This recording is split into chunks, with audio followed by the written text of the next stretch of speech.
Something happened Monday night that the internet cannot stop talking about. Caitlin Clark, one of the most electrifying players in women's basketball history, just hit one of the biggest shots of her entire WNBA career.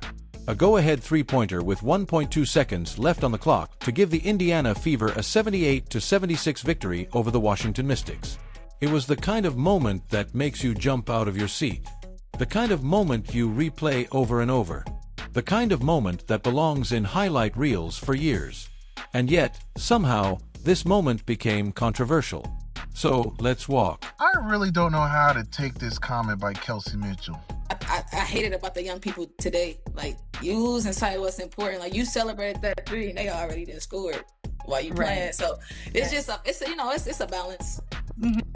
Don't that sound like a shot at Caitlin Clark? I mean, who's young, who shoots threes, and who always celebrates when she does it? It sounds like Caitlin Clark to me, don't it? If it walks like a duck, quack like a duck, I think that's the duck she's talking about. So, let's walk through what actually happened. Late in the fourth, Clark found Kelsey Mitchell in transition for a layup that put Indiana in front. But then Washington answered. Shoni Schimmel hit 2 free throws with 4.3 seconds left. Mystics lead, 76-75.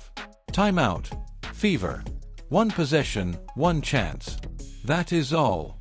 Sophie Cunningham inbound the ball. Cody McMahon gambled for the steal and missed, and Clark ended up wide open from deep. She rose up and buried it. Music. Game over. Fever wins. Clark delivers. That should have been the entire headline. But then people watched the reaction, and this is... Mitchell comes off the screens, but so does Clark. Up and in!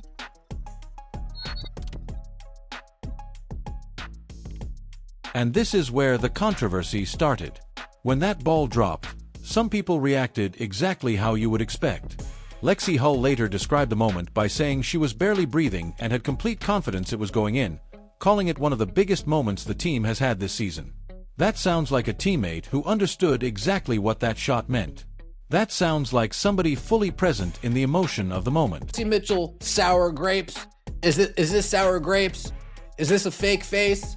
Are we putting on for the gram, as the kids would say? How much confidence did you have in her hitting that one? Pretty high. Honestly, I saw it kind of go up. I'm like, yeah, that's money. And I think that that was the way it was written up. And I think, really honestly, you just try to let your personnel do the work. I'm going to trust her every time, and I think it was a good shot. But fans watching the footage said Kelsey Mitchell's body language felt different. Not explosive, not overwhelmed, not running into the moment the way a lot of people expected after such a dramatic finish. And on its own, maybe that would not become a full-blown topic. On its own, maybe people would shrug and move on. Players react differently. Some are emotional, some are reserved, some take a second to process. That is fair. Looks like Stephanie White has officially lost the Indiana Fever locker room. You got Sophie Cunningham and the players celebrating, going rogue. As we all know now, Caitlin Clark was not supposed to get that basketball to shoot the game winner. And you got many people saying Kelsey Mitchell was not happy that Caitlin Clark hit that game winner, as she may have wanted all the attention. But fans are not watching this in a vacuum. They are watching it through the lens of everything that has surrounded Caitlin Clark since she entered the league. They are watching it through the lens of every strange comment, every awkward soundbite, every moment where praise seems delayed, redirected, or softened. So when they see a game winner followed by muted energy from a teammate, they do not just see one reaction. They see another possible clue. And that is why this keeps growing.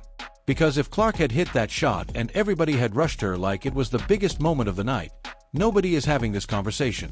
But when one of the team's biggest names appears less than thrilled in the replay, the internet is going to do what the internet does. It is going to pause it, zoom in, replay it, and ask. That Sophie Cunningham went rogue. I don't think she went rogue. I think she just took what the defense gave them. I think the most glaring issue is not the play itself, but the intent. So Lexi Hull actually came out and said that they were supposed to draw a foul with Aaliyah Boston and Kelsey Mitchell. But honestly, why would you want to go with that strategy? Like, that's the part that's glaring to me, because the referee's been goofy all game. They were getting a lot of no calls. I've seen a lot of plays where the referees actually swallow the whistle. And honestly, that question is not even crazy. Because this is not just about Kelsey Mitchell. This is about the feeling that there has to be some sort of agenda around Caitlin Clark, or at the very least some ongoing discomfort with how big her moments become. That is the part fans cannot shake. It is not necessarily that people can prove some secret meeting happened in a dark room. It is that too many moments keep landing the same way. Clark does something huge, and instead of full celebration, there is hesitation. Clark changes the game, and instead of leading with that, somebody pivots to the system. Clark wins it at the buzzer, and instead of everybody drowning her in praise, the conversation quickly becomes about who the play was actually for. Where there's multiple reads, multiple actions. So how it being drawn up is again, like, is that semantics? Where was it drawn up for Caitlin Clark on that specific pass? Probably not. Is Caitlin Clark one of the options to create or get the ball to AB on that play? Of course. Is Kelsey Mitchell one of the options on that play? You can see it there. Is AB one of the options on the play? You can see it there. That is why people are frustrated. Because if this were any other star in any other league, a shot like that would dominate everything. It would be the moment. It would be the story. It would lead every clip package, every post-game segment, every team social post, every interview angle. Nobody would be trying to redirect the emotional center of the night.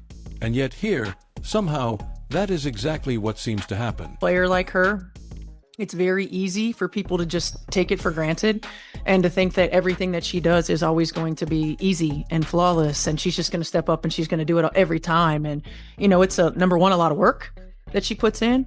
Number two, like it's been a rough go over the last, 18 to 24 months for her. And so she's finding her way. And every opportunity that she gets, to hit a shot like that, or to get a stop. I mean, she got a big defensive stop for us. To get a pass like she did to Kelsey is an opportunity to continue to feel more and more like herself and grow that confidence back. And, I say this often, and I think sometimes we take great players and certainly generational talent. Now, let's get to the post-game press conference, because this is where the story goes from interesting to genuinely strange. After the game, Stephanie White did praise Clark. She said, "Sometimes we take great players and certainly generational talent for granted," and called what Clark did incredible for the team, adding that Clark is going to have many more moments like that. On paper, that sounds strong. On paper, that sounds respectful. On paper, that sounds like exactly what a coach should say after her star just drilled the winner. But fans were not focused only on that part. They were focused on what White emphasized when discussing the actual play. And this is where people's eyebrows went up. Drew up the play. I mean, Austin does a lot of our end-of-game stuff, and it was what he drew up. We executed it perfectly. I think you see we've been in a lot of those end-of-game situations, and we've done a really good job of executing in those moments. And we got the shot, and C stepped up and made a hell of a shot. Because instead of simply letting the moment belong to Caitlin Clark, White notably explained that the final play was designed for Kelsey Mitchell, and that Clark became the option after the defense made a mistake going for the steal. That detail may be technically true as a basketball explanation, but the timing of it is what caught people's attention. The very first instinct after a dramatic game winner was not to center the shot itself. It was to redirect focus to the original design. And that is exactly why so many fans came away feeling uneasy. Because think about what just happened. Your biggest star hit the biggest shot of the game. Not just any shot, the shot that decided the result. The play was broken, the defense gambled, Clark read it, got free, and made the defense pay. That is not an accident. That is not random luck. That is a superstar recognizing the moment and finishing it. So, when the first major talking point becomes, well, actually, the play was for Kelsey, fans hear something else. They hear a subtle effort to take the emotional spotlight off Clark. They hear the moment being managed instead of celebrated. They hear the credit being redistributed before the cameras are even off. And when you pair that with the footage of Mitchell not looking nearly as excited as people expected, the whole thing starts to feel even weirder. Like she was not happy that Caitlin Clark made that game-winning shot and that she was the reason that they won the game and saved everyone's asses. So, you know, it looks like not only is Stephanie White under some heat, but Kelsey Mitchell is as well. You know, it's clear as day that the ball wasn't supposed to be in Kelsey. This is why the word agenda keeps coming up. Again, that does not mean fans are claiming to know every motive in somebody's heart. But it does mean the optics are terrible. It means the pattern feels impossible to ignore. It means people believe there is at least some resistance to simply letting Caitlin Clark be Caitlin Clark and giving her the full recognition her moments deserve. And what makes this even more compelling is that the attached pattern did not begin with this one game. In earlier comments this season, Stephanie White made remarks that fans saw as troubling, including saying Clark's absence could provide relief and focus, and suggesting the team had found different clarity and defensive identity without her. Good job of finding a way. Okay, really good job of finding a way. We started to expand that fist and then we came back together. All right, that was really good stuff. Now we know we got a lot of stuff we got to work on, right? We know that. But being able to come away, withstand what we withstood in that run, and to be able to pull together, get some key stops, shot C. Yeah, hell yeah. Great pass, though. It wasn't pretty, okay? It wasn't pretty. We still got room for growth, a lot of room for growth, but great job getting the W on the road. She also made comments about improved ball movement without Clark, and omitted Clark when discussing vocal leaders in the locker room, all of which fueled broader concern among fans that Clark was not being fully embraced the way a generational star usually would be. That history matters. Because if this press conference happened in total isolation, maybe people would not react so strongly. But when there is already a file of comments that many fans view as dismissive, every new awkward moment lands harder. Every odd quote feels less accidental. Every sideways bit of framing feels more revealing. And now you have a game winner added to that list. Caitlin, what was going through your mind on that last shot? I better make this because I missed my free throws. But I mean, like all those plays are plays we work on after practice. So like everybody knows their role, everybody knows what they're going to do. And, you know, a lot of the time the credit doesn't go to the person inbounding the ball. Like that was a tough pass, like skip pass, somebody on the ball and across the court. And, you know, Cody almost got a fingertip on it. Kind of worked out perfectly that she went for the steal. And it's honestly probably the most wide open shot I had all night. So my hands got a little clammy, but still went in, I guess. What makes it even more striking is how Clark herself handled it. Clark said after the game, "You better make this because I missed my free throws," when describing what was going through her mind on the final shot. That quote says a lot. It tells you she took ownership of the earlier misses. It tells you she stayed mentally in the game. It tells you she did not hide from the pressure or wait for somebody else to rescue the moment. That is what stars do. They miss. They recover. They answer. They take the criticism that is coming and use it as fuel before it even arrives. That is exactly what Clark did. She missed at the line, stayed locked in, helped set up Mitchell's layup, then came back and buried the winner herself. So, the natural reaction from a team should be overwhelming excitement. Not partial excitement. Not controlled excitement. Not excitement with a footnote attached. Overwhelming excitement. Because whether the play was initially for Mitchell or not, the player who delivered the final blow was Caitlin Clark. That is the truth fans saw. That is the truth the scoreboard showed. And that is the truth the replay keeps confirming.